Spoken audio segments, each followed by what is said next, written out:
I'm Wesley Chenault. I am with Franklin Abbott. Today is September 30th, 2011. We are in the Special Collections Department at Georgia State University. This is an oral history that will be included in the archives for research on women and gender. So Franklin, let's begin by having you talk about your background.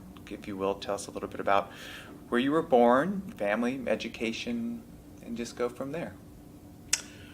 Well, Wesley, I was born in 1950 in Birmingham, Alabama.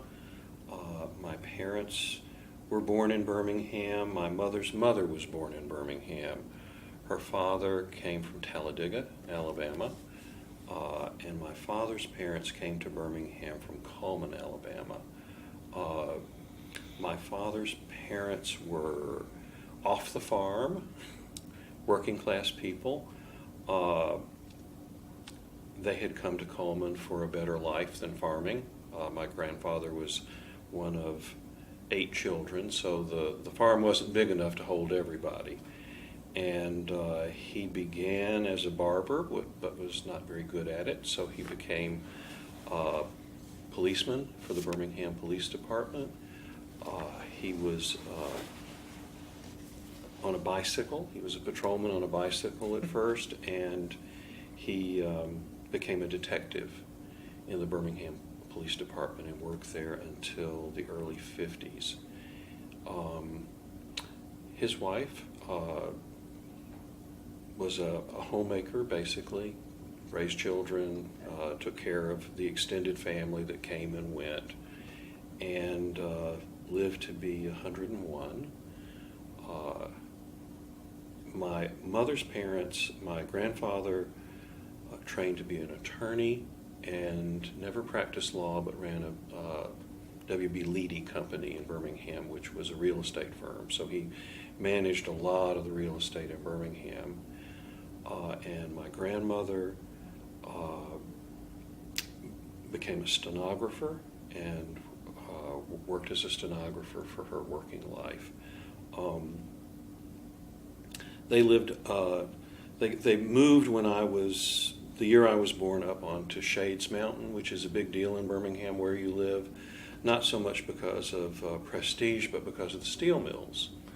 And my mother says that when she was a little girl, they used to have to sweep the coal dust off of the porches every day. So it was a different world. I was 8, and my dad worked for the Carborundum Company.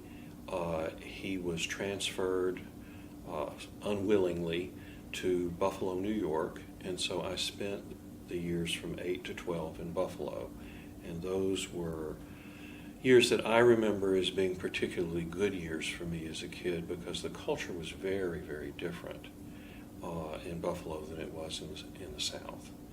And then when I was 12, he tired of working for the big corporation, bought a small company in Nashville, Tennessee, and so I lived in Nashville until I graduated from high school. And those were some of the worst years of my life because of context. I went to Mercer in Macon. That was as far as the rubber band would stretch in terms of my being able to get away. And Mercer had a very interesting period, probably from around, I would say the late 60s to the late 70s, because they had an element of the faculty that were very liberal Christians who were associated with the civil rights movement, and the educational process, reflected all of the changes in education that were happening at the time. So it was a surprisingly liberal atmosphere, both in terms of the politics of the place and in terms of how the curriculum was reconfigured away from a traditional curriculum. We had an amazing series of people come through there. We had Saul Alinsky and Jane Fonda and Frederick Wiseman, and just a real interesting array of people to be exposed to. I didn't understand at the time what I was being exposed to, but that's what I was being exposed to. So it was a radicalizing experience for me. It was where I first encountered black people as people, students and faculty, and it was during the Vietnam War. It was also right after Stonewall, right after Woodstock, and so there was a whole lot going on that was more interesting than most of the classroom stuff. And it was there that I came out in 1970 in my sophomore year. So I didn't know any better. And I came out in such a way as to not be able to go back in. I was protected by the faculty. They didn't particularly like the fact that I was gay. And it was very, very early in terms of people understanding about gay people. But, they knew that if they pushed me out, Vietnam would be what was waiting for me. And when I was good, I was very, very good. And when I was bad, I was awful. So, I appreciate their patience with me. I really was not a scholar. I enjoyed learning, but I don't have the kind of memory, I think, that would have prepared me to be an academic, or the disposition, really. And so I postponed going to graduate school when I graduated, and by a series of, odd circumstances, ended up being hired to open and run a training center for developmentally disabled children and adults in Ashburn, Georgia. What was your degree? I had a bachelor's degree in sociology.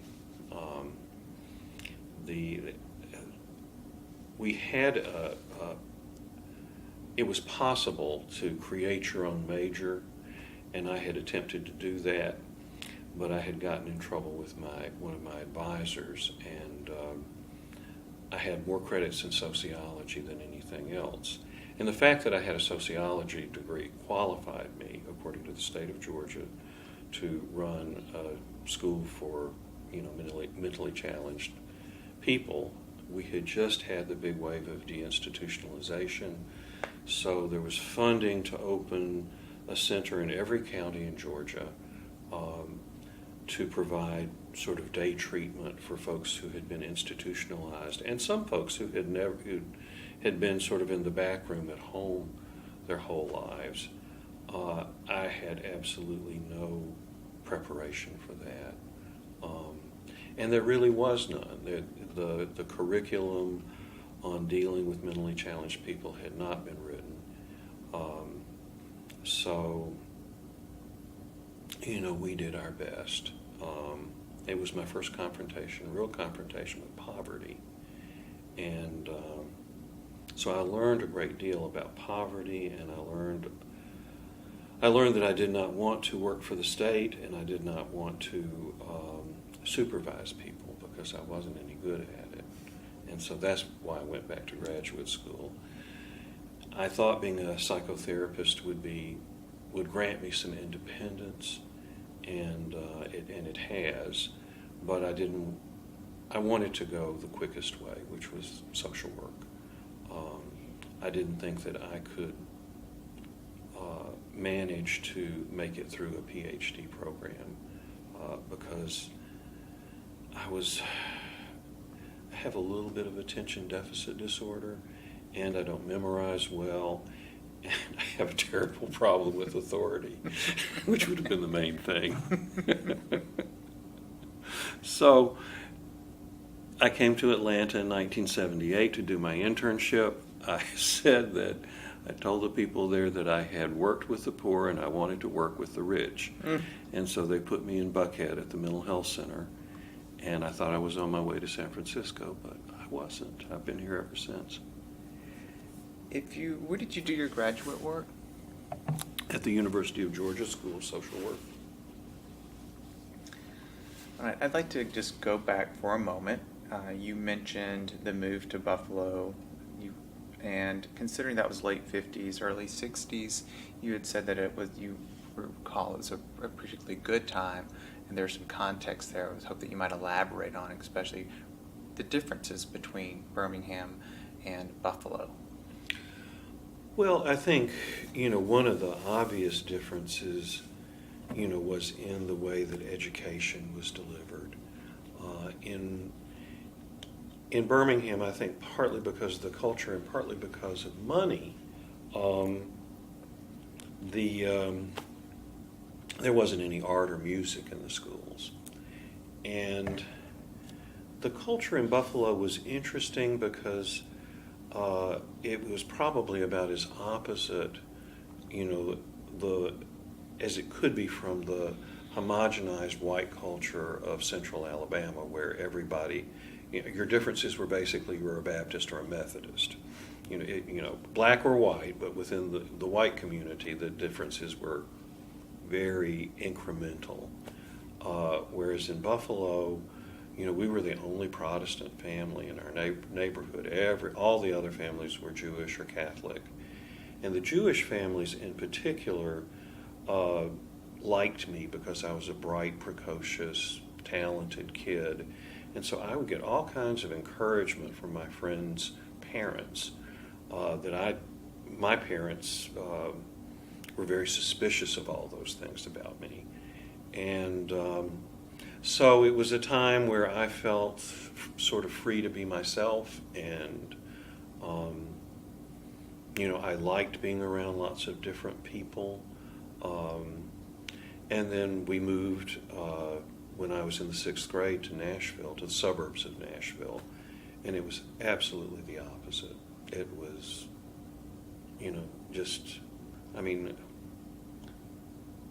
I have a knack for making the best of a bad situation. I'm not quite sure where I picked that up.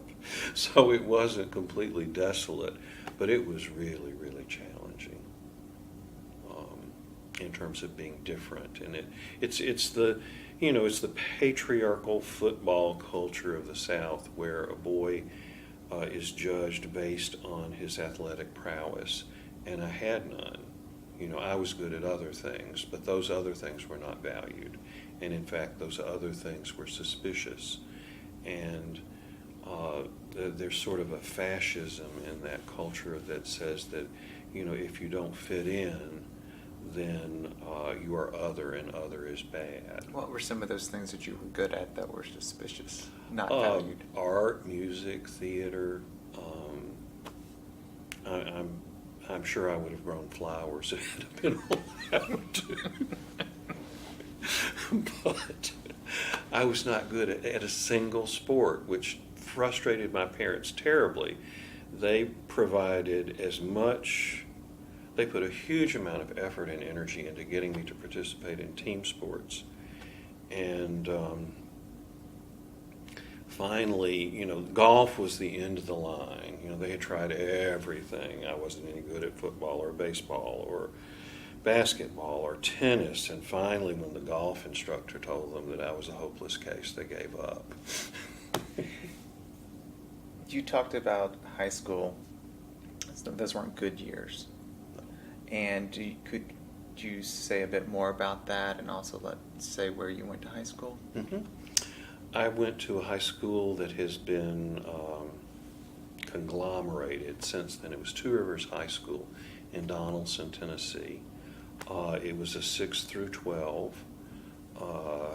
It was, I think in my sophomore or junior year, there was one black kid there. There were a few Catholic kids. I don't believe there were any Jewish kids. So it was very, very middle and lower middle class kids. And, I took refuge. There were some teachers that, liked bright kids, and I took 4 years of Latin and 2 years of German simply because the teacher was good. And I participated in the Latin club and the forensic club, and we had school plays. And when I was 15, I think, I joined the Order of Demolay, which was a junior Masonic organization that basically some Masonic lodges, not all, would have these youth programs. For boys, it was the Order of Demolay, and for girls, it was the Rainbow Girls. And everything mimicked what happened with the Masons, so that we had officers that sat in the same chairs that the Masons sat in, and our rituals had been created by Masons, and we had to memorize them, and they were secret, and we had initiations. One of the things I enjoyed most about it was that I got to wear a floor-length black satin cloak that had a red lining. That was a lot of fun. And in the initiations, I got to be Jacques de Molay. Jacques de Molay was one of the Knights Templar who was burned at the stake in front of Notre Dame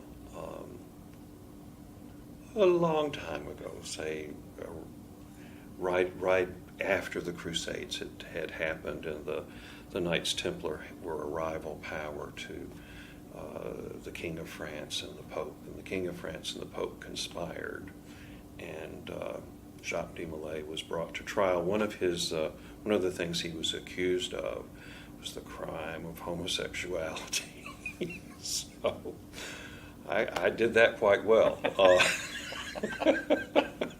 And I rose in the hierarchy. I became the master counselor and then the district master counselor, and I was on my way to becoming the state master counselor when I left state to go to college, and sort of interrupted my junior Masonic career.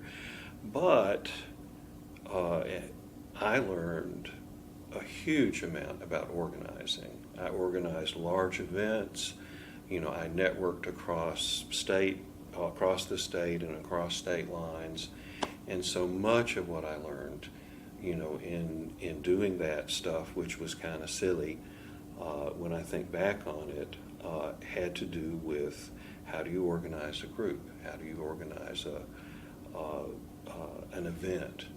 And so, I was, sitting with the governor of Tennessee for making the day, Demolay Day in Tennessee, and I was, putting on big events in large hotels and stuff like that. So it prepared me well, that when I entered the gay community here in Atlanta in the late 70s, there was not much going on in way of community organization, and I was very well prepared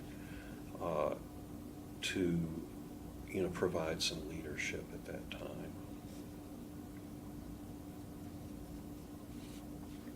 Talk a little bit about siblings, your relationship with your family.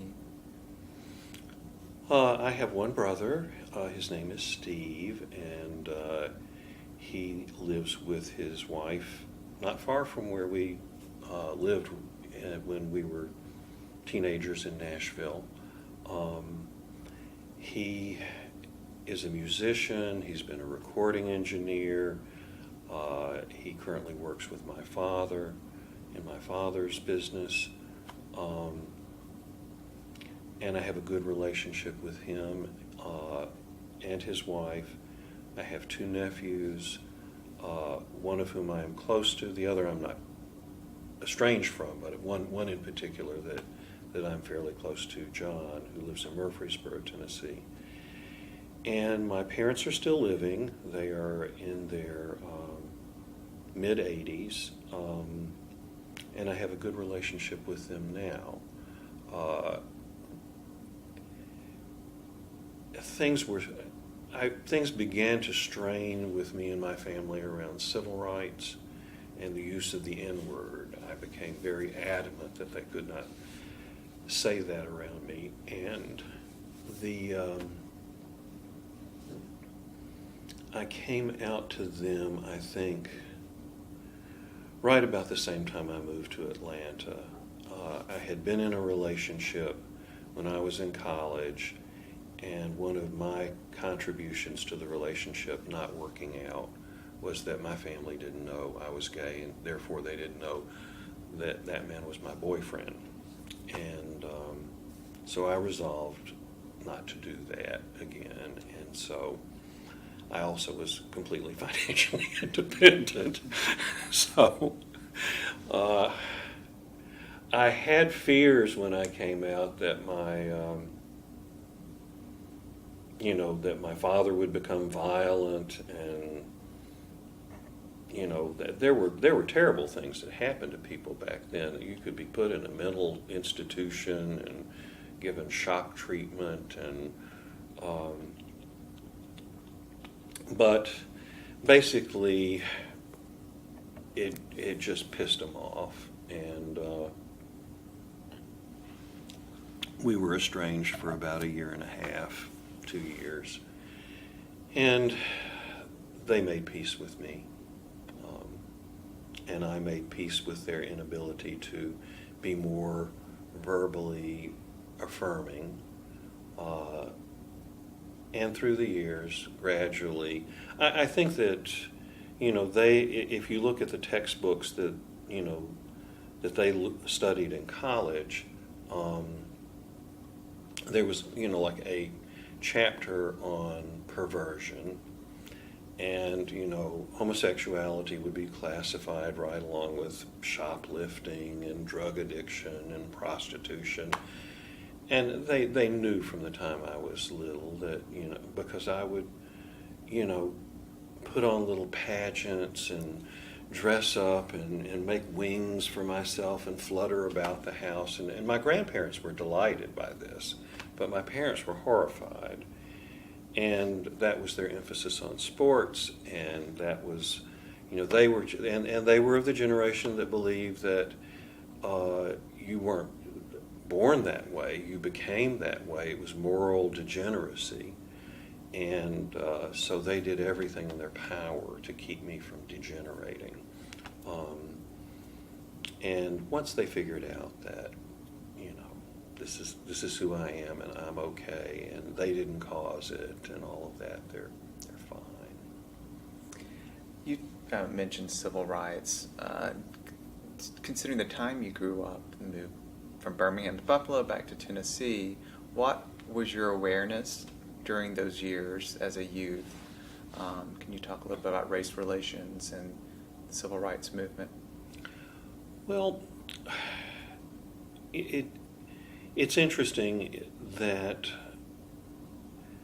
and I feel real lucky in a sense that we moved from Birmingham when we did, because it was before things became violent. My grandfather, who was on the police force, had worked with Bull Connor and had been an antagonist of his.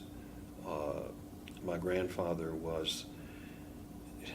they didn't have a policeman's union, but they had the Benevolent Paternal Order of Police, and he had been the head of that and had been at loggerheads with Bull Connor, because Bull Connor was a mean man and a bad man in a lot of different ways. And my grandfather took an early retirement after he became disabled and unable to do police work, so that he would not have to work in the same office with Bull Connor. But the Pledge of Allegiance back then with Southern people was talking about it and using the N-word. I mean, it was like I would go to these family dinners with these older relatives, and they just couldn't say it enough. And I knew no black people. We did not have black people working in our home. That had sort of been tapering off in Birmingham. so the help, that was really about my mother's growing up and not my growing up. So I had nothing to weigh that against until I went to college. I had a girlfriend in high school whose parents had a liberal political philosophy, and I told, I think, my last racist joke when I was about 15, and she said something to me like, racism is stupid and ugly and unbecoming to someone who is otherwise neither.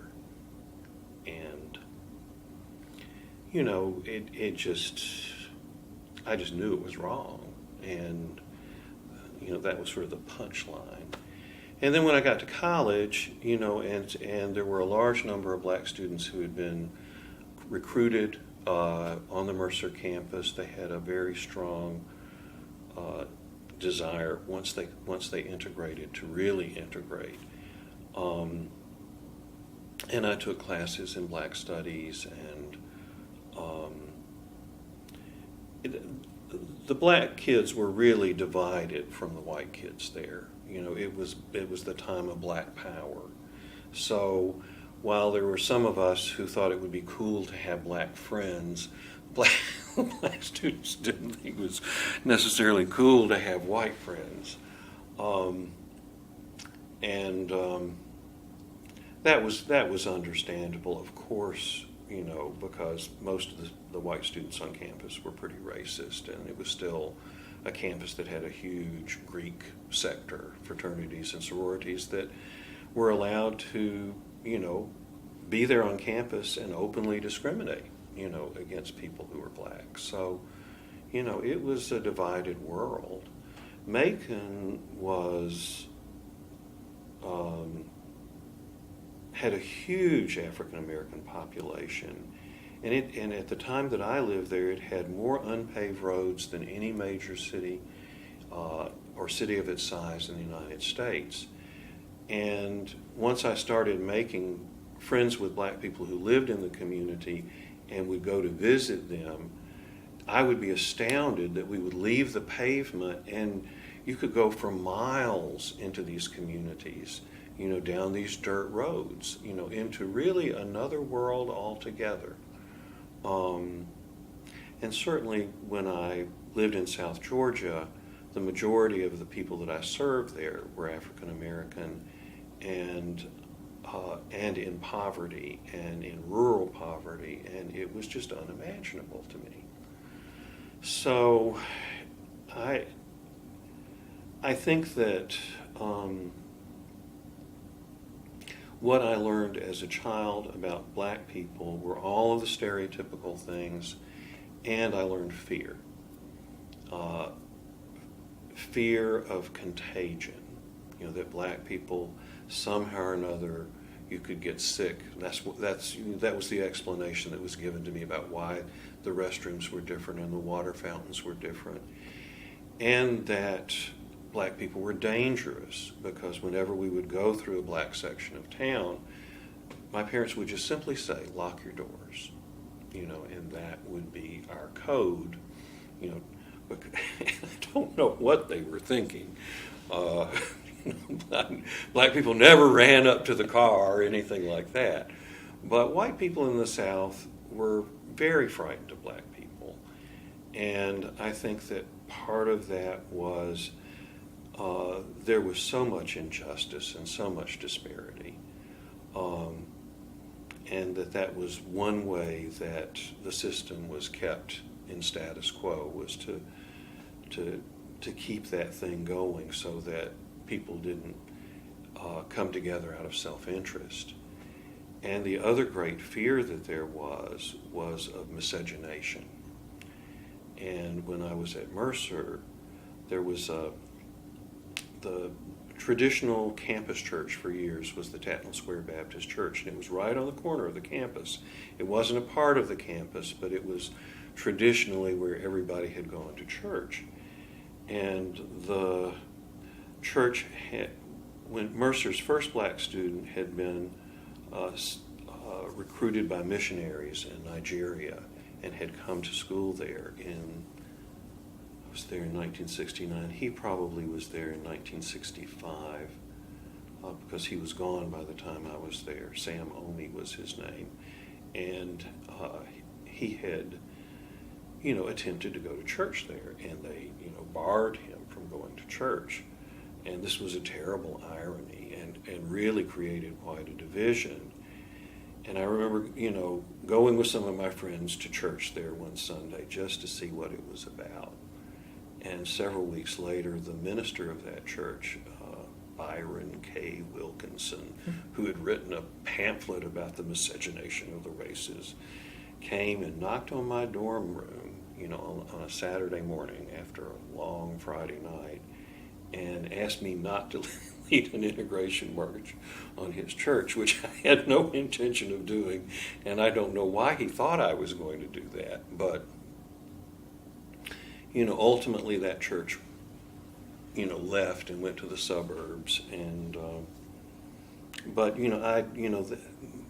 between the time I was a little boy and everything was segregated and separate, and I had no real sense of who black people were, and the time I finished working in South Georgia when I was in my mid-20s, there had been this incredible change in terms of civil rights and just the whole way in which people perceive themselves. And I really value that experience because it has helped me understand as a gay person that change can happen, and it happens sort of, it's sort of like, a wave that gathers force before it, crests and crashes. And I've got to see that on a number of different levels. Not that there isn't still a fair amount of injustice, but I got to see that, and I believe in it. I believe that we can change. Let's go back to your coming out, or actually before you came out, and if you will, talk a little bit about how you knew, and any moments you recall of your self-awareness leading up to your coming out. I knew as a little boy, but I didn't have a word for it, and I didn't know that there was anybody else that way. I knew two things, and I find this to be true of a lot of gay men, maybe not so much of lesbians because that journey is different, but I knew that I was different. I knew that I like boys, in a way that I probably shouldn't, and didn't like girls in a way that I probably should, and I knew not to tell anybody about it. I don't know how, no one, there was no one to mentor me or whisper in my ear. When I lived in Buffalo, it was a lot easier, I think, for boys to sort of fraternize and that sort of go off into the woods and, do that kind of exploration thing. When I got to Nashville, it's like that door was slammed shut. And I prayed, which was all I knew to do. I worked in a drugstore in high school, and we had this rack of books, like all drugstores did. And one was that I bought, I think, my senior year in high school, was called the Lsd Experience. And that, of course, intrigued me. So between my freshman and sophomore year in college, I worked in a restaurant in upstate New York. And I was around a lot of young people, and, it was summer after Woodstock, so everybody was experimenting with things, and I did my first experimentation with LSD, partly because everybody was doing it and I wanted to do it to be cool, but I also harbored this secret belief that it would cure me of my homosexuality, as it said in the book. And when I came down and sort of came to my senses the next day, and I still like guys, I gave up. And when I got back to Mercer that fall, I told a good friend, and then, got the ball rolling. And one of the pharmacists that I had worked with in the drugstore in Nashville was gay, and when I came home for Christmas that year, I told him. He said, well, let me take you out, and he took me to gay bars and sort of introduced me to the life. And I was real lucky about that. His name was Kent Beatles, and he was a good guy, and I sort of wish all gay men would have somebody who was sort of benevolent, a little bit older, and who could sort of show them the ropes. He was a pretty depressed, self-oppressing person because being at least 10 years older than me, things had been harder for him than they were for me. It seems to shift about every 10 years in terms of degrees of difficulty. But that's how that happened, sort of, kind of. So I didn't have, I was too scared to have any, adolescent homosexual experiences. After I graduated from high school, I did have an experience with a friend. But it was scary to me, and I still wanted things to be differently. I had thought that, and this was without any research, this was just, me thinking, from the vantage point of a teenager who was interested in politics, that I would be a lawyer and become a politician and have an illustrious career. And I knew that, if I came out, that was not going to happen. And certainly coming out in 1970 created, there were lots of obstacles along the way. How would you describe your relationship with women leading up to coming out in terms of intimacy and relationships? Well, I had the girlfriend in college, or in high school, and she was really sort of a best friend girlfriend. And she tried her best.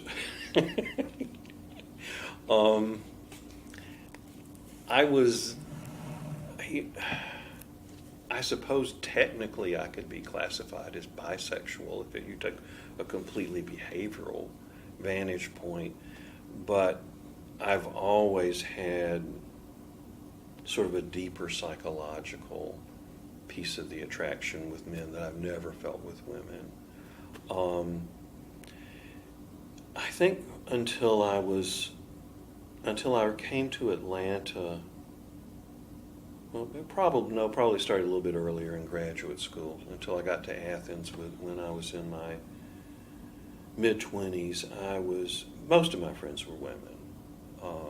It was just easier for me to be around women and talk to women, and always I had, a best female friend who was my confidant, and I was her confidant, and we would talk about men, the dirty dogs they were. And then I made a deliberate decision that I wanted to work on having male friends when I got into graduate school and became active in gay organizations and just made it a point to make friends with men. It hadn't been easy before then. Could you talk a little bit about your activities then in Atlanta? What was going on with the gay scene at the time? Well, the gay scene in Atlanta that I came into, there was hardly anything going on outside of the bar culture. With men, it was different with women.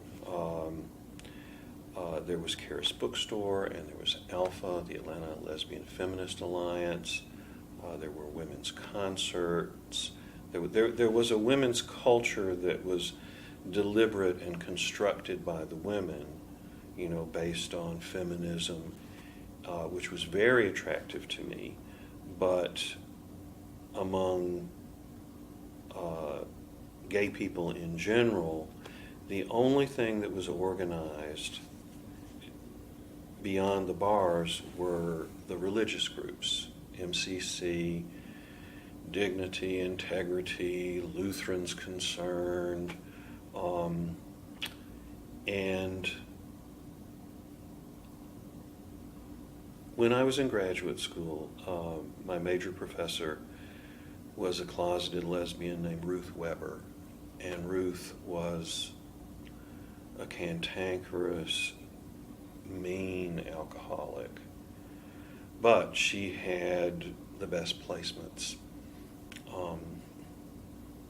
and it was slim pickings, truly. And so she was my major professor. When I came to Atlanta, I did a mixed internship. I did Buckhead Mental Health Center so I could work with wealthy, and I was assigned to a small portion of my time went to a woman named Jane Gavin. And Jane was a therapist, a closeted lesbian, who was part of the Catholic group, Dignity. And she wanted to set up a gay helpline and gay center that she called Tempo. And I was her intern. Through her, I met a small group of people who really were, there were two folks who had moved here from Stone Gap, Virginia, and I'm not sure, via Denver. They'd been in Virginia in it was Vista, I think, and then had gone to Denver and moved here. Russ Cravens and Kathy Gross, who later became Raven Wolf Dancer and Kathy Hope. And in Denver, they had been part of a coming out group. And they brought it back here. Neither of them were good organizers, but they worked with two people who had some organizational ability, Jack Brownfield and Jim Struve. And these folks had interfaced with Jane Gavin somehow, in her attempt to set up this community group. And so I met them and began participating with them in the coming out group. There was also a regional conference that happened, and I learned about this because I was part of the Committee on Gay Education at the University of Georgia when I was in graduate school. And so there was they organized the Southeastern Gay and Lesbian Conferences, and I went in 1977 to a conference, the second conference that was held in Chapel Hill, North Carolina, and got involved with some Atlanta people, including Stuart Stringer, to bring the conference to Atlanta. So I was involved with this organization that was trying to put together the first helpline and the first gay center, which was extremely dysfunctional. I was involved with the coming out group. We met at the MCC, which was in the old movie theater on Highland Avenue with the huge, Bible scenes painted on the auditorium walls. It was very popular. And we did sort of human potential kinds of exercises, and lots of younger people came to that. And I had a falling out with Jane Gavin because I was supposed to write the bylaws for the new Tempo Incorporated, and she wanted to be the president for life. And I just thought that was a really bad idea. And so I presented bylaws that did not make her president for life, and she basically got mad at me and shunned me.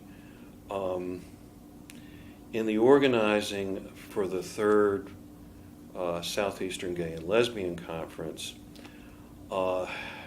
it was a very tenuous coalition between the lesbians here, who were alpha identified. Most of them were separatist.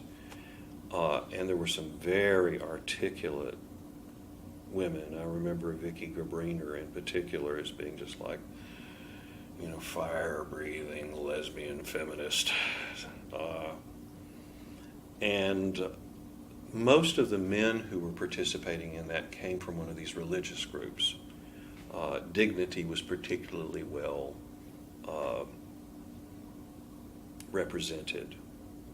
And Dignity had sort of taken over the helpline, as I remember, and they had a little office in Midtown where we had our meetings. I was on the committee along with, there were two other guys on the committee who were not part of Dignity, Terry Barfield and Leif Sanderson.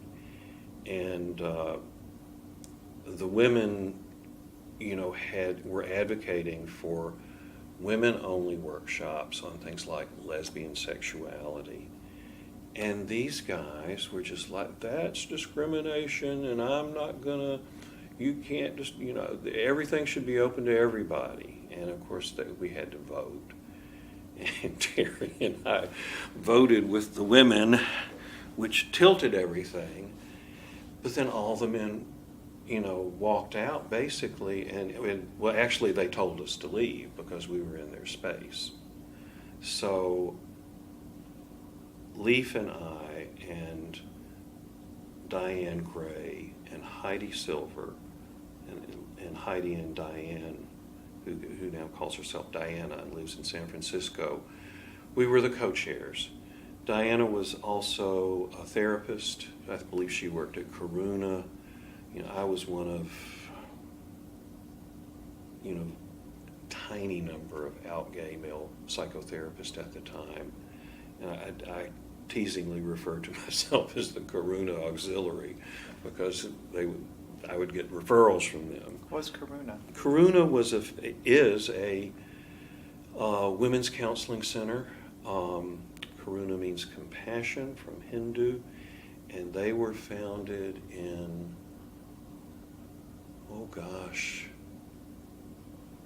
must be the mid-'70s. They've been continuous, and they continue to provide services for women, sliding fee scale services for women and their friends to this day. And some of my earliest friends in Atlanta were part of Karuna. That was my first roommate in Atlanta when I landed here was Eileen Schroeder, who was a member of the Karuna Collective. And so that was a powerful influence on me. This collective of women, this collective process, feminism, all that kind of stuff. But when we had the third annual Gay and Lesbian Conference, which was at the, I'm trying to think of the name of it. It's Georgian Terrace. Now the Georgian Terrace is renovated luxury apartments now, but then it was sort of a flop house hotel full of roaches and nastiness. But it was cheap enough for us to rent. And there was the question at that time, anything that you did that was openly gay, lots of people wouldn't rent to you. People wouldn't rent offices to you. They would not print your materials. Sometimes you had to go to a printer out of the city to get anything printed. It was a very, very different world. But we had our conference.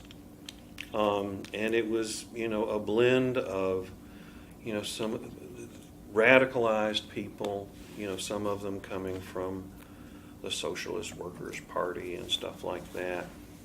They were always a pain in the ass too, because they were never about our agenda. They were always about workers of the world unite, which is an agenda that's worthy of attention, but it was not the same thing. These religious groups, and the Dignity and everything. They boycotted the conference. We lost money on it. We were left with about a $2,000 debt, which was a lot of money at that time. And there is a breakaway part of the Catholic Church called the American Catholic Church that broke with the Catholic Church over the issue of homosexuality. And they, for some odd reason, have a presence in Anderson, South Carolina. And their bishop came, who was a gay man, and he bailed us out, gave us the money to pay our bills. Isn't that amazing?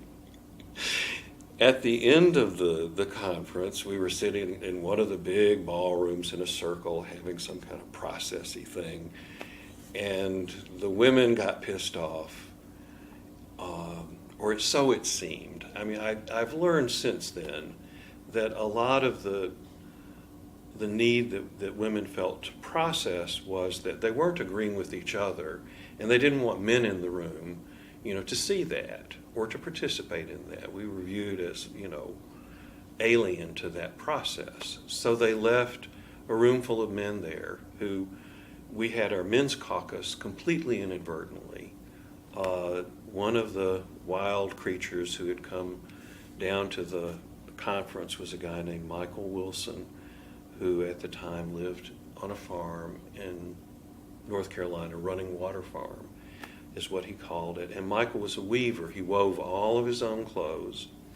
So he had a long beard. He wore a tunic that he had woven out of rough wool and carried a staff and looked like an Old Testament prophet.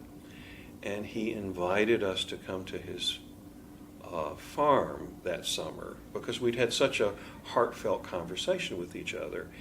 And that was the first Radical Fairy Gathering. So that's how that happened. And that's what kept me here, really. Two things that happened at the conference kept me here. I was on my way to San Francisco, which was the land of milk and honey. And I met a guy named Neil Adams and fell in love with him. And that held me for a number of years. And Terry Barfield and Raven Wolf Dancer had been part of that group, and we went up to what we didn't know would be the first Radical Fairy Gathering and became part of that collection of people. And that was very compelling to me for at least a decade. Short Mountain Sanctuary was a development that came out of that. And RFD was in need of a home and came to the South at that time and lived for a while at Running Water and then went over to Short Mountain. So it was a very lively time in radical queer culture, oddly, in this part of the country. What was it providing for you that you felt you weren't getting? You were drawn to it, you wanted to be a part of it? Well, I always envied the women, their culture. That they, I would be like one of the three guys at the Holly Near concert. I really wanted to be a lesbian because they had such a cool culture. They had a bookstore and they had presses and they had music. And we had Backstreet, it just didn't compare for me. I needed to have something that grounded me in my experience of who I was. And, it was very, very early in terms of gay culture, so there wasn't much of anything. And, the local politics was just really a cesspool. It was a snake pit. Crazy, crazy people. Mean people. So this provided me with an alternative to that. It was almost all of our early gatherings were in rural places, although we did have urban gatherings here in Atlanta in the winter when it was too cold to go to one of those places. And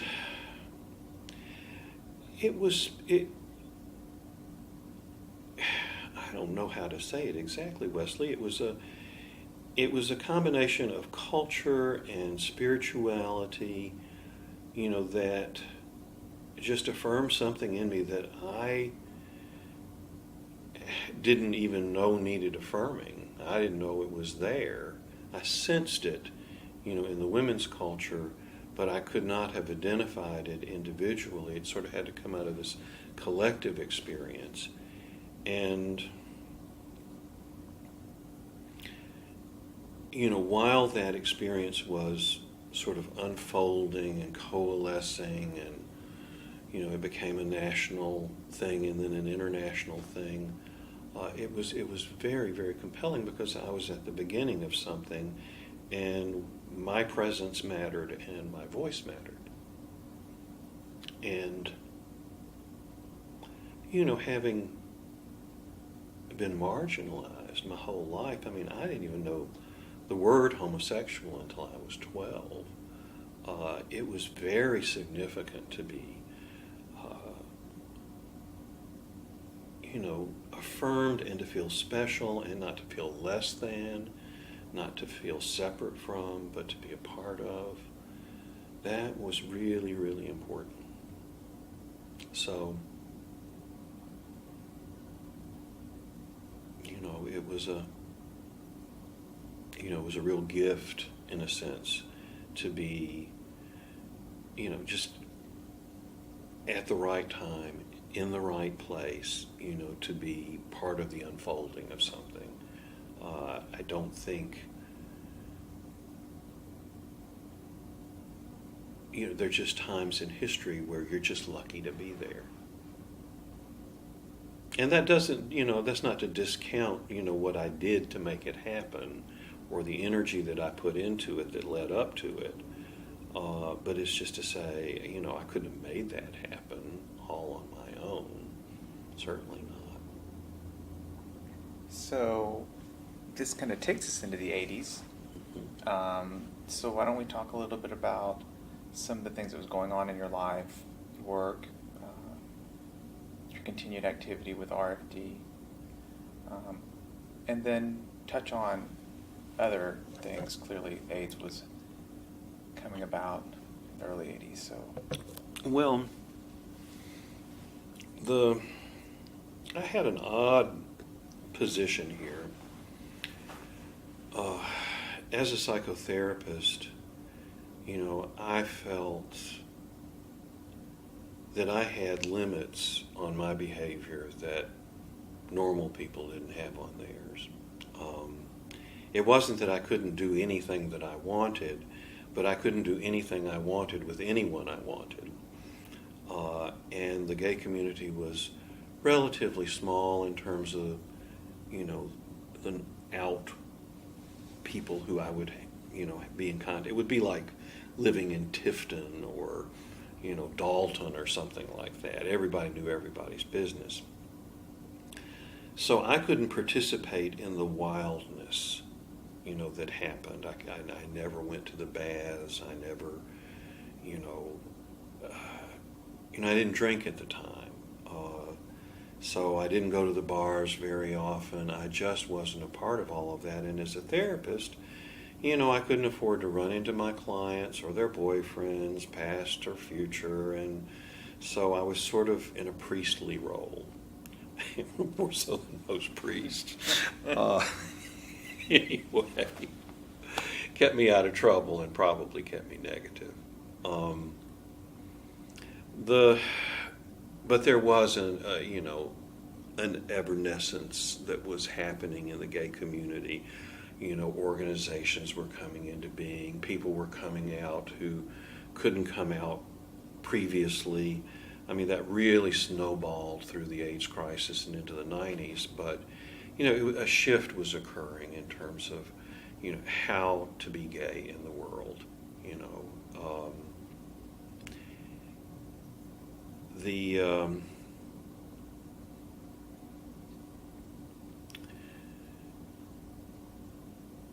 Part of what happened, I think, is a consequence of my being in the gay community at large and in the radical fairy community in a more particular way was that as a poet, I had both sources of inspiration and an audience for my work. And RFD was important for that. And it was collectively run, meaning chaotically run. And for a number of years, I was the poetry editor of RFD. And I got to know lots of different people that way. Through one of the fairy gatherings, I met a guy named Stella Mifsud, who is now John Mifsud, and Stella lived at that time in Ann Arbor, Michigan, and was part of a pro-feminist men's organization that went through a number of different names, and they had a journal that went through a number of different names. It was the National Organization for Changing Men, and now I think it's called NOMAS in its current incarnation. And there was the journal was called M, Gentlemen for Gender Justice, and then became Changing Men. And I became the poetry editor for that, which gave me, I started going to the National Men's Conferences, and it gave me entree to sort of the leadership of that. This is the 80s? This is the 80s, And my book that came out, I believe the first book I had was New Men, New Minds, was a collection mostly of articles from RFD and Changing Men, because at that time, we didn't have the internet, and so these were small journals with tiny circulations, and there was a lot of good writing in them that would go away once the issue was out. A few libraries collected them, but not many. So that happened. The thing that happened with AIDS, it didn't, I think there was about a 6-month lag time between when it showed up in New York and Los Angeles and when it showed up here. And of course it was terrifying. And probably the scariest period of time in the gay community was before there was a test and before they really knew what it was. I mean, we had all kinds of theories about, that it was a consequence of using poppers, which were popular, in dance clubs, amyl nitrite. Certainly that if you had lots of sexual partners, you would get it, and if you didn't, you wouldn't, and so people stopped having sex. And because I knew a lot of people intimately as a therapist and as a part of these networks, I knew lots of people who got sick early in the epidemic, and many of whom, partly because of lifestyle issue, they were young guys and they were out partying, and they just weren't in good shape physically, and there was no treatment for this, and so they would get sick and have difficulty finding treatment and die these horrible deaths, with families that were sometimes really awful to deal with. It was just terrible.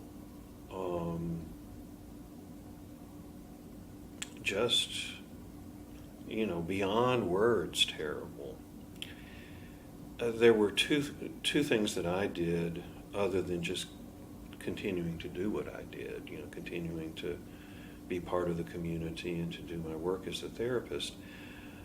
I did for I think about 5 years, I coordinated a circle of healing at the First Existentialist congregation, and we met twice a month on a Sunday afternoon, and I developed this hands-on healing meditation process.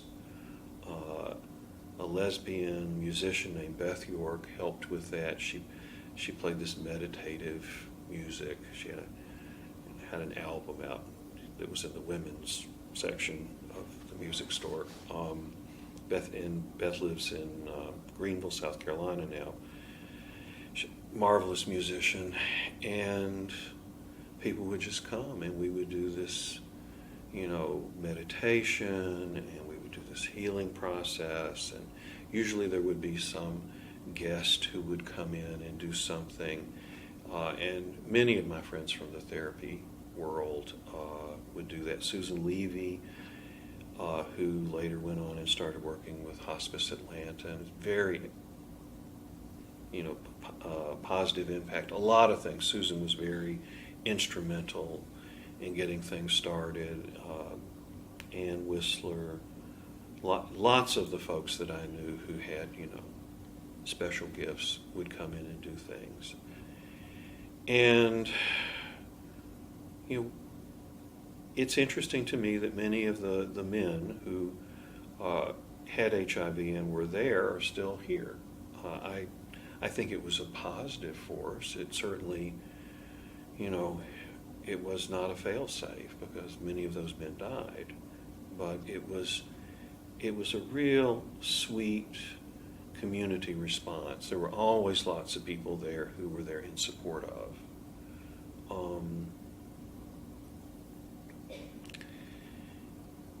Gradually, Aid Atlanta was formed, and all of the other stuff, and doctors got educated, and started at least learning how to treat pneumocystis pneumonia, which was a big killer. But in the beginning, you would go into a hospital, and the medical staff would be in hazmat suits, and the person would be isolated, and nobody would want to come into their room. And of course, they were in awful shape because they couldn't. There was no treatment. It was terrible. And there was a big wave of dying. It seemed like the dying would come in waves, and it's interesting that there was an international AIDS conference that would always happen outside of the United States because we, up until I think fairly recently, prevented people with HIV from coming into the United States. So there were always these international conferences outside of the U.S. And we would all sort of be, waiting with, like they're going to have a breakthrough. They're going to find out something this year. There will be an announcement. And then when there wasn't, a bunch of people would die. And that just happened almost on an annual basis until the protease inhibitors were discovered. But it completely transformed the landscape of gay Atlanta and gay America. It interestingly built a bridge between the lesbian community and the gay men's community for a couple of reasons. One is there were so many gay men who were estranged from their families, and there was so much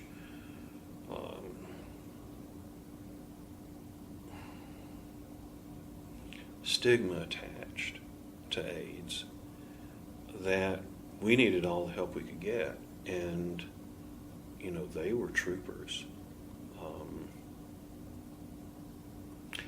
They also began to fill spots in the political organizations because the men were all dying and preoccupied. Somebody needed to be head of this and head of that, and the lesbian women stepped forward, and so it was really a rapprochement that happened between men and women.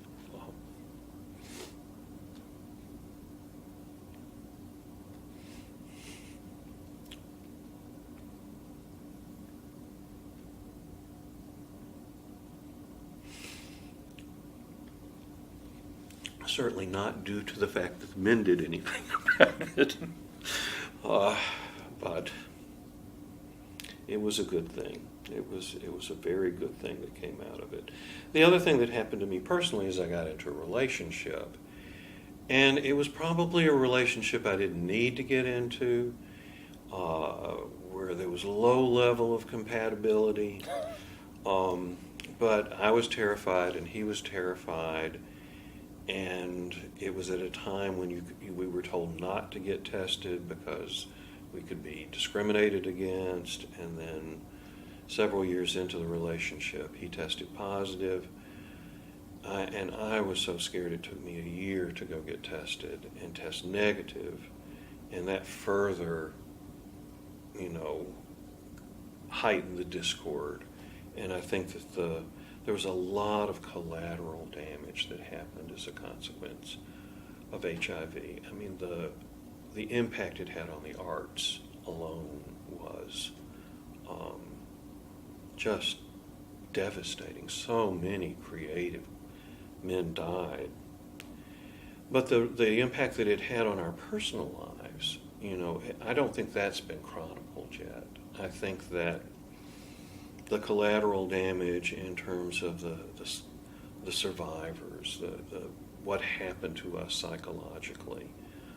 So many men of my generation just lost their capacity to be intimate because it was too frightening. And, relationships were lost and careers were broken, and it was a huge interruption. And, nowadays, particularly with younger people, younger gay men who have come out since the cocktail, this is, it's an unfelt history even if it's known, which is why I think, a lot of men put themselves in jeopardy. Another outgrowth of it was the circuit culture, which I think has not been for the best, in the gay community in terms of rampant, spiraling substance abuse and the use of substances that were not used when I was younger, things that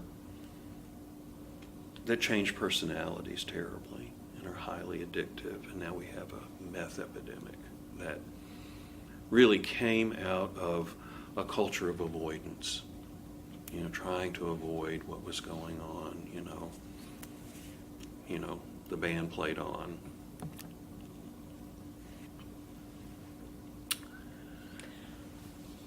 I can go on, or we could stop, whatever you want to do. I'm happy to go on if you Sure. want to. Okay.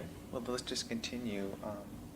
If you want to continue down that path, or if you want to touch on anything else that was happening in the 80s, moving into the 90s, personally, professionally, whatever you want to do. Well, I think that for me, writing became an important outlet. I wrote a lot during that period of time.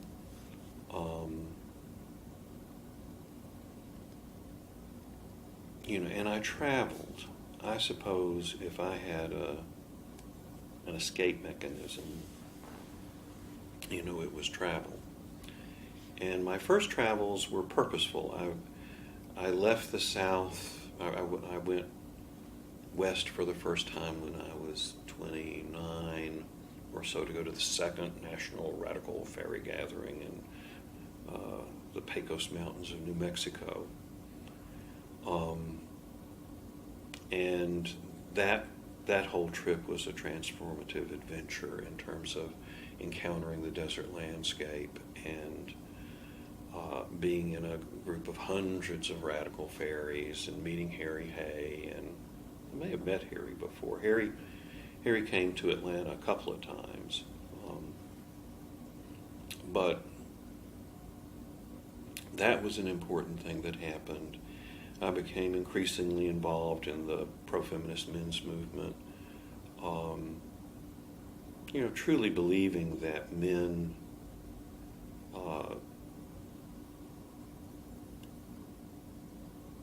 needed to understand how sexism oppressed them.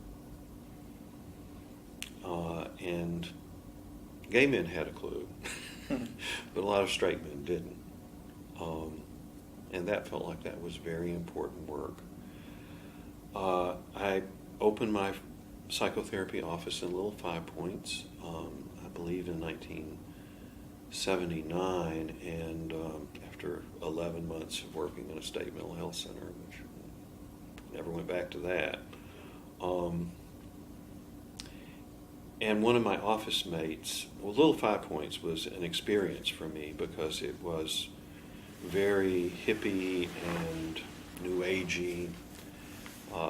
I remember having to learn the language of astrology because people would say things to me that I didn't understand. They would talk about their Saturn return or Mercury being retrograde. I had no idea what they were talking about. And so I had to learn about all of that. I'm not sure still that I'm a believer in much of that, but certainly I embraced it for a time and tried to be a vegetarian, and I was not very successful at that either. But one of my office mates, Maya Smith, was a massage therapist, and she got me interested in a book called The Spiral Dance. And The Spiral Dance was written by a feminist witch named Starhawk. And this, of course, I was looking for a religion. I've never been successful at finding one. But Maya said that Starhawk and this collective of feminist witches that she belonged to in San Francisco, of course, was doing a trip, basically a witches tour of Ireland. And,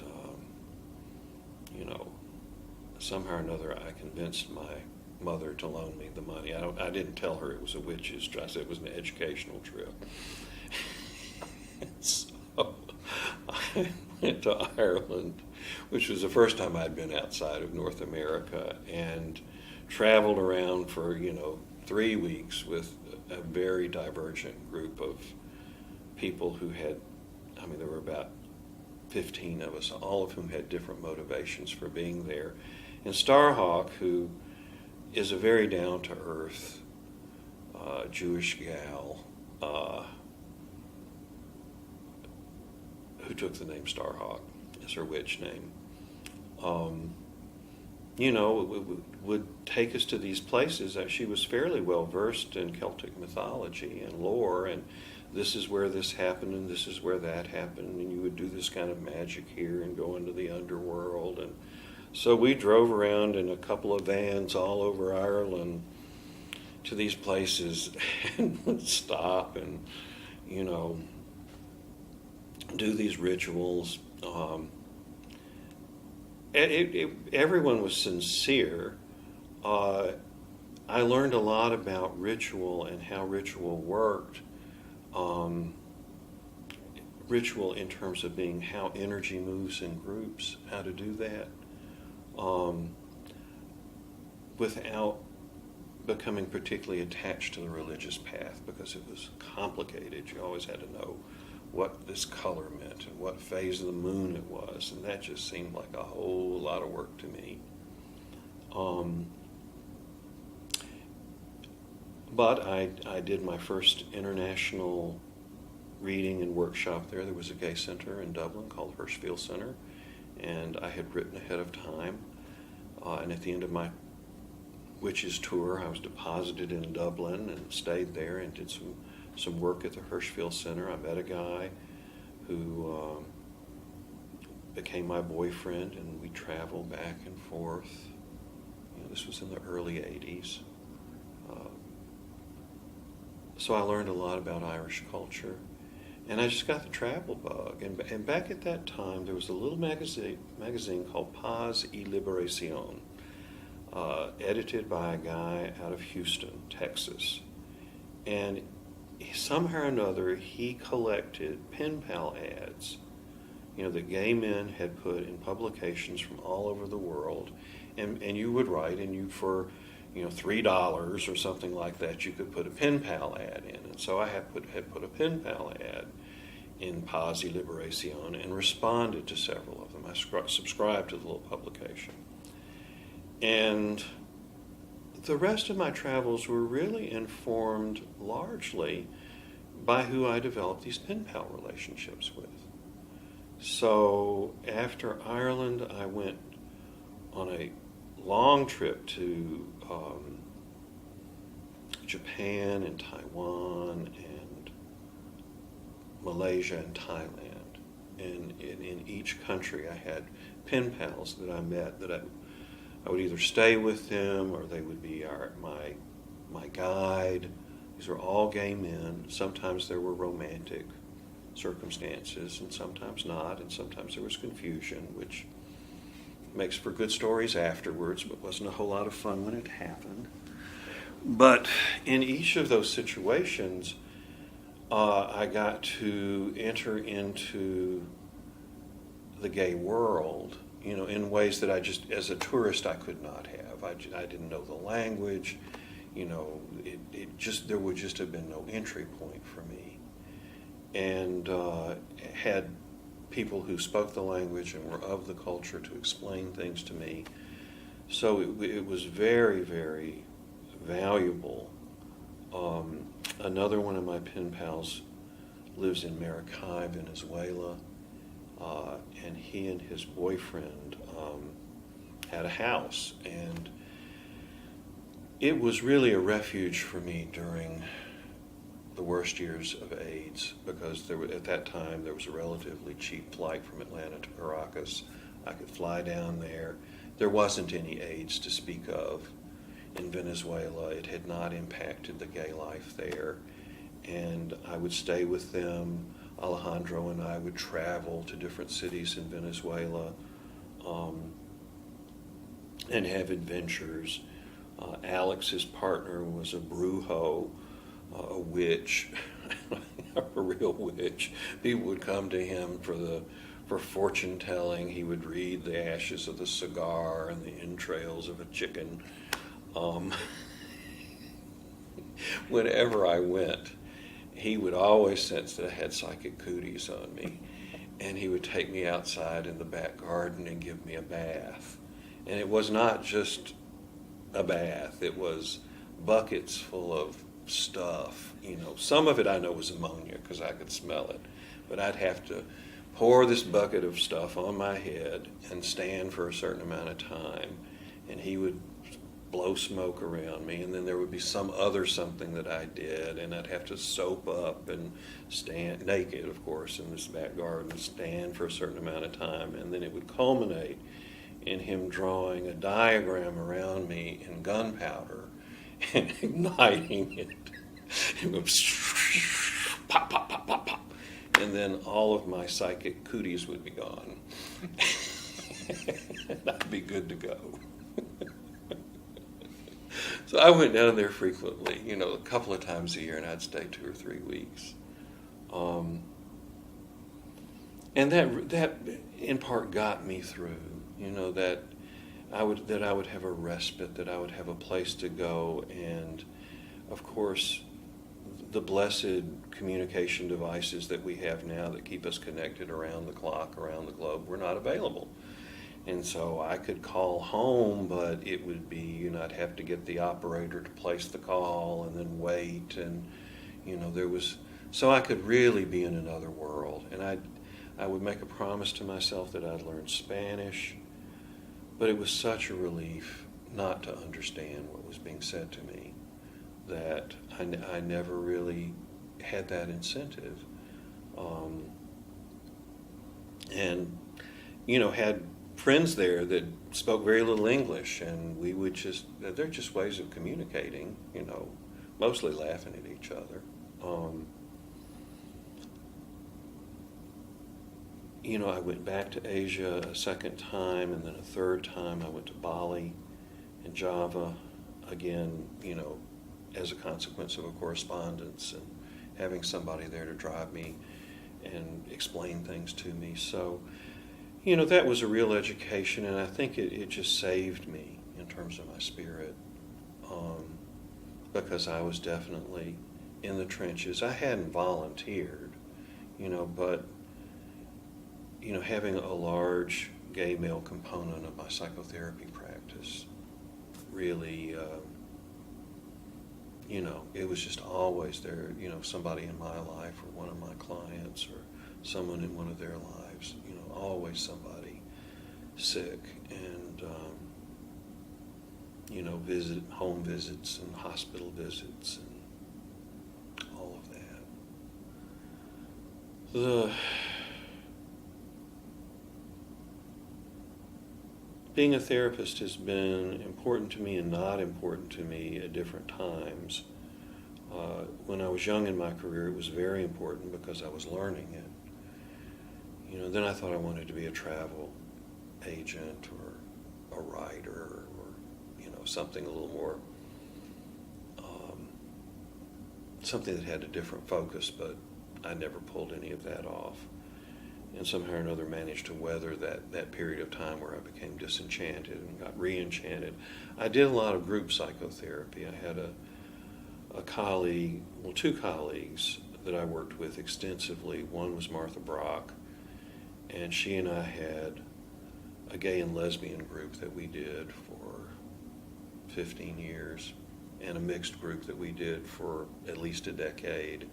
And we would bring the two groups together 2 or 3 times a year and go off to some state park or retreat center and do a weekend retreat where we would do heavy, sort of abreactive, emotional work with people, which was in vogue at the time. And I worked with Russell Brooker for probably 10 or 15 years, a long time doing a gay men's group.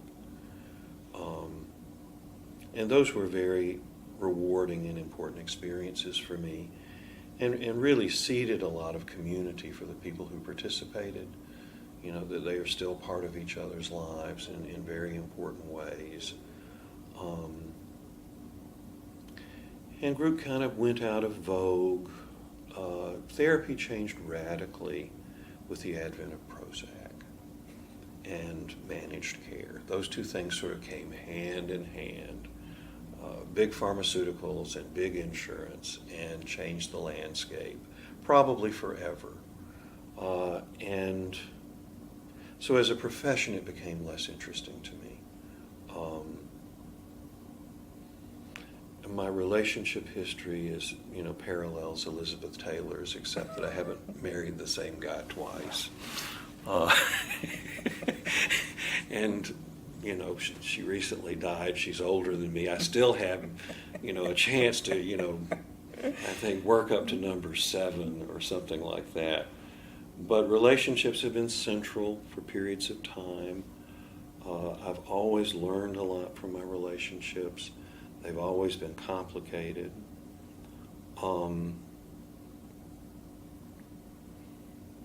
And usually when I'm in relationship, I'm less in the world. And when I like to say autonomous rather than single, I am more in the world, because I have to get out there and connect with people. I have sort of a tendency. I'm the original self-entertained child. I can play with my toys and stay in my imagination, indefinitely, I think. So I was in a relationship from my mid-30s into my early 40s, and then I got to be a fairly liberated person, in my late 40s. It was a really good time because I'd had a lot of personal therapy, and so I was not nearly as neurotic as I had been as a young man, and I still had a lot of physical vigor. So I had a lot of fun. I had a lot of boyfriends, sort of simultaneously, and did a lot of my traveling during that time. And then I got lonesome and, got involved in a relationship in my late 40s that lasted into my mid-50s, and tried to domesticate, not very successfully. But it was my first long-term relationship with somebody who was from a different ethnic group than mine. my boyfriend partner was his name is Everett Heron, and he's African American. He had a daughter that was real different. He had a large extended family. I used to tease and say that the reason we never put a bed in the guest room is because somebody would have moved in. They were visiting frequently, and I have a very detached. I have a nice relationship with my family, but we're not in each other's space very much. And after that, my re-engagement was really through literary projects. I helped begin the Atlanta Queer Literary Festival. And I published books through all of that. I published 3 anthologies through the Crossing Press, and the third one, Boyhood, was reprinted by the University of Wisconsin Press, and it's still in print. I have 2 books of poetry that came out a decade apart, 1999 and 2009. And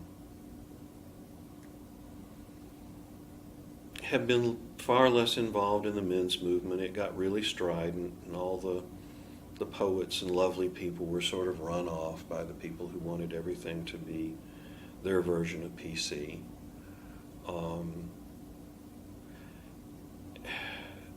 Sleeping outdoors, and and all of that became a little bit much for me, and so fairy gatherings sort of receded into the past. I was very integral with Gay Spirit Visions, which was sort of like what fairies did after a certain age, where you needed a bed to sleep in and somebody to cook your supper for you. I was the keynote at the first Gay Spirit Visions conference, and a couple of years ago keynoted at the 20th Gay Spirit Visions conference. I really like to start things and be at the beginning of things, and then once they get rolling, I become a little distracted. It becomes repetitive. Things need to be repetitive, but I kind of pull back and pull back again, and then I'll find something else that's interesting to me. So I've reconnected with the fairies a little bit. We're having a fairy renaissance here in Atlanta. All of a sudden, there are all these young men, in their 20s who are radical fairies, and, blatantly so, and there are lots of them, and they're smart, and they're cute, and they're creative, and they're lots of fun to be around. I got to be the sort of bringer of the fire to the first European fairy gathering. When was that? That was in 1993, I believe, in Terschelling, which is an island off the north coast of the Netherlands. And there were 30 or so guys there, most of whom were from Europe, all over Europe, and I made some really good friends that I've subsequently visited and have visited me. That it was a very interesting thing to do, sort of a capstone, I think, for me in terms of my fairy adventure. Although I'm still up for more fun and games.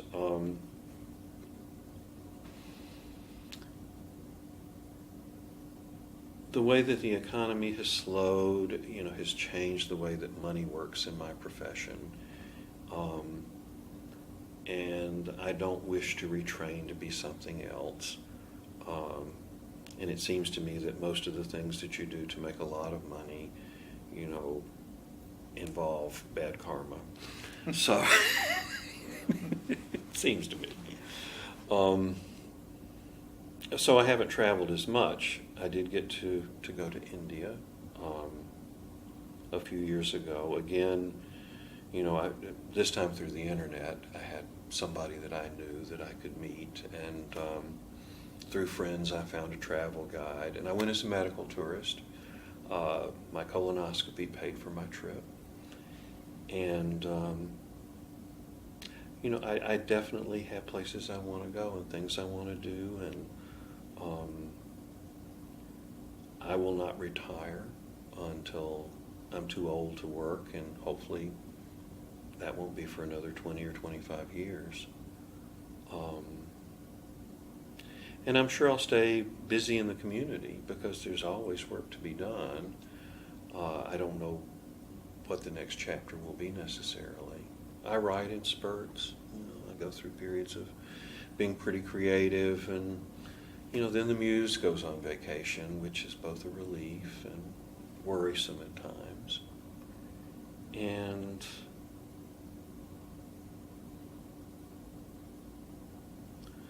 I don't know, I feel lucky to have had the life that I've had, and real lucky to be here. For years I thought I should have gone to New York. That if I was going to be a writer or a person of importance or successful or something like that, I should live in New York. And then I very badly wanted to move to San Francisco, and almost did several times because the cultural life here was just not what I wanted it to be. And now I can't think of a better place to be. There are lots of brilliant, sparkling people here, and it's an easy city to live in, comparatively speaking. I like my work. I like where I live. I have marvelous friends. And I really don't think it gets any better than that. That's wonderful. Yeah. Well, then let's spend the next few minutes kind of on a circle back. Okay. And have you talk a little bit about, or just flesh out some of the organizations that you were involved in. Let's start with Radical Fairies, and just about how long would you say you were active? You mentioned early on 10 years at the beginning. Yeah, the first Radical Fairy gathering in the South was in 1978 in the summer at Running Water Farm, which is about 2 hours north of Asheville, North Carolina. It's on the side of Roan Mountain, and gatherings continued there for over 10 years, and then national gatherings happened. Short Mountain Sanctuary was established 2 or 3 years out from that. RFD, the journal, came and sort of physically lived at Running Water and then at Short Mountain, and I was part of all of that.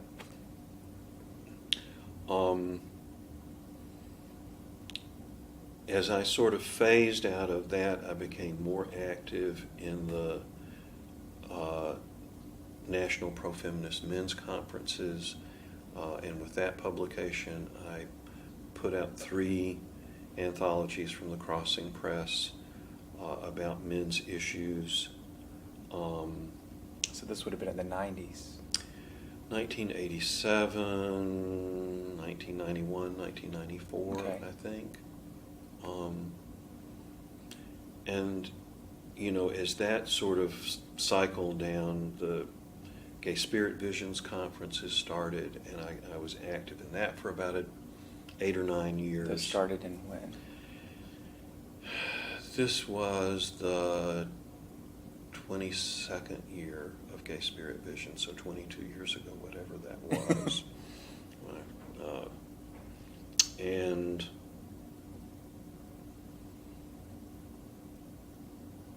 somewhere during that period of time, I did the Circle of Healing at the First Existentialist Congregation. I've never been part of a religious organization here, but I have had a close connection with First E. Lanier Clance, who was their founding minister, is a close friend. Lanier and I actually did a radio program on WRFG, Radio Free Georgia, for 5 years. It was in the I would say it was in the mid-'80s that we did that. It was called Soundings. We were the demilitarized zone between the militant jazz people in the morning and the redneck bluegrass people in the afternoon. My association with therapy has been somewhat through the American Academy of Psychotherapists. One of my mentors, Earl Brown, was one of its presidents. But my interest waned pretty much as he got older and didn't participate. I've been a little bit active in the Georgia Society for Clinical Social Work. I've had a cohort of therapists always that I've worked with from the very beginning. It's been a changing group of people, and it's an informal group. We've never incorporated legally, but I've been in the same office now for over 25 years, and some of my colleagues have been there for at least 20. So long-established relationships with them. The Atlanta Queer Literary Festival was 5 years old this year, and sort of probably simultaneous to doing that, I've coordinated the poetry readings at Outright and increasingly done poetry events at Bound to Be Read Books. A couple of years ago, I was invited to be part of a group. It was a group of younger men who, interestingly, were completely unfamiliar with any of the work that I had done as a young man with sexism or any of the books I had written. I was just invited for diversity. It's called the Sweet Tea Southern Men's Collective, and it was 6 young African-American men and me. When I asked them about diversity, they just told me I was it. Well, you kill lots of birds with that rock. And we're still a loose affiliation. We sort of, congeal and we're back and forth, and through the Atlanta Queer Literary Festival, I've been working with the Decatur Book Festival, making sure that there's a gay and lesbian track every year. So I've done that for the past several years. I think that's about it as far as I can think around the organizations that I've been a part of. Most of them have been informal organizations that I was somehow or another there in the beginning, and as they've gotten increasingly formal, I've been less interested in, but I think that one of the ways that I've learned, to be in community and in organization is, at a certain point when you're more ego invested, it's time to move back and let go and let other people come in and begin to do things.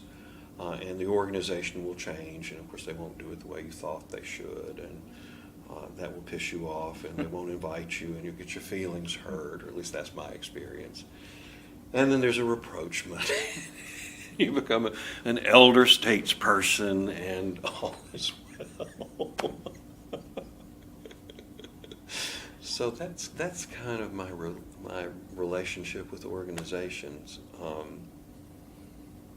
I've always been kind of an outlier.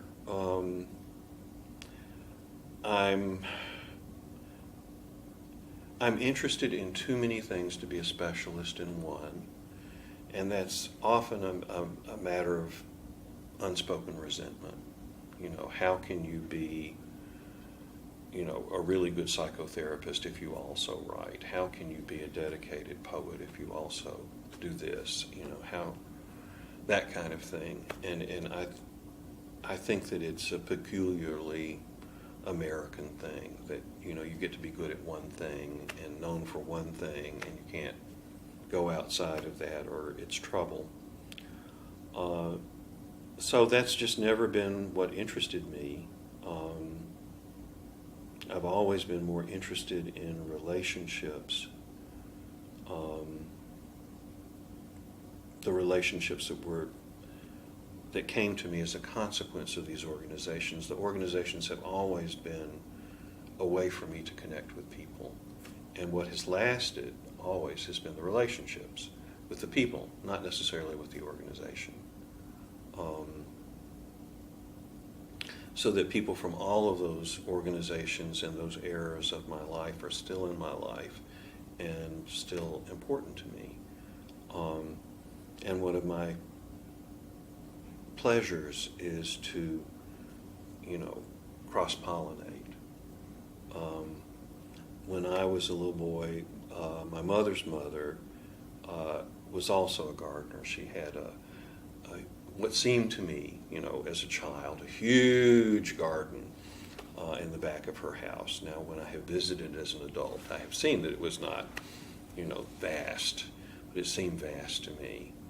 And one of the things that she did is she belonged to a garden club where you would take things that you grew and they would be judged and you would get a prize. And I remember she allowed me to take one of her poppies one time, and it won a prize. And of course she told me it was mine. And so, but one of the things that she would do, and I know, and I've revisited this because I have friends who are daylily enthusiasts now, is that she would cross-pollinate these daylilies, trying to get a new type of daylily, that she could then show, and perhaps win a prize.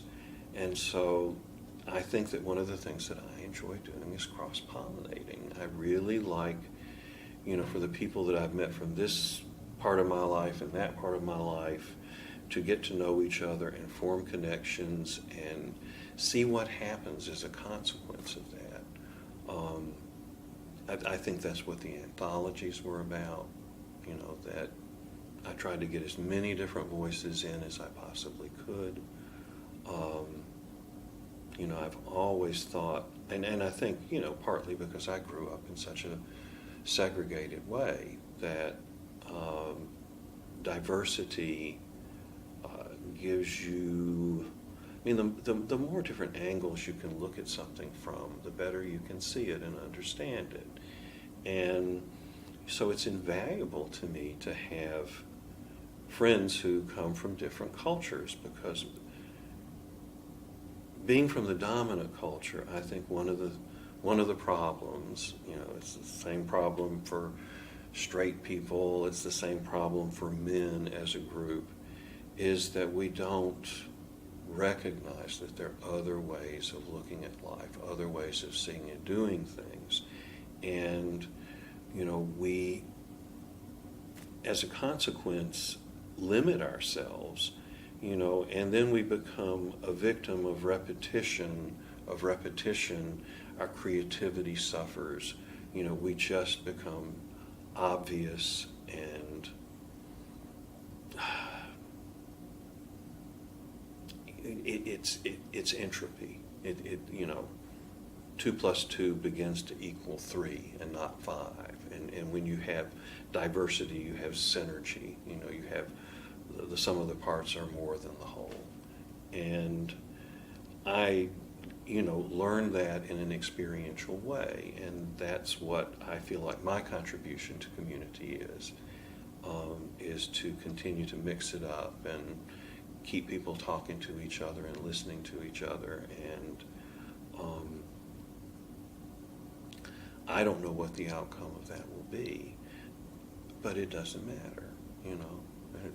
There's not a plan. There's not a it's all going to be a surprise. So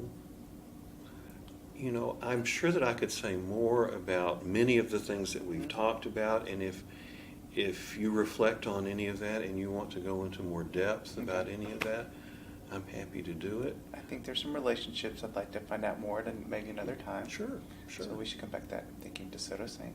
Okay, sure. Some others. And you know a lot of people, and you have a lot of relationships. Mm-hmm. So that would be something we could explore maybe another time.